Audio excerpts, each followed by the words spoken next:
Competitive exam જેવી કે TET TAT ની અંદર વારંવાર પૂછાતા પ્રશ્નમાંનો એક પ્રશ્ન એટલે કે એક સ્કૂલમાં છોકરા અને છોકરીઓનું પ્રમાણ માપ આપી દીધું છે, સંખ્યાનું પ્રમાણ 7:5. હવે ઈ જે છોકરીઓ છે એમાં જો 24 નવી છોકરીઓ ઉમેરવામાં આવે ને તો એનું પાછું પ્રમાણ માપ બદલીને કેટલું થઈ જાય તો કે 7:8 બને છે. તો શરૂઆતમાં કુલ કેટલી સંખ્યા હશે તો આપણે કુલ સંખ્યા શોધવાની છે. જો આ દાખલાને આપણે મેથડ પ્રમાણે ગણવા જઈએ તો દાખલાની રીત કેવી થઈ જાય છે, લાંબી થઈ જાય છે. પણ આપણે ડાયરેક્ટ સિમ્પલી શોર્ટકટમાં આપણે દાખલો જોઈએ કે પહેલા શરૂઆતમાં પ્રમાણ માપ કેટલું હતું તો કે 7:5 બરાબર.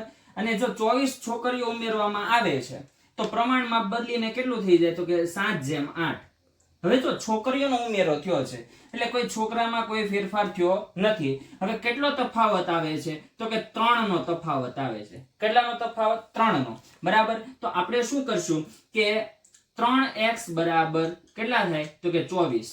બરાબર. 24 વધાર્યા એટલે તફાવત જે પ્રમાણ માપમાં કેટલાનો 3x નો થઈ ગયો, 3 ગુણાકાર, પેલી બાજુ જાય તો ભાગાકાર. તો x બરાબર કેટલા થાય 24/3. તો x બરાબર કેટલા તો કે 8 તેરીને 24.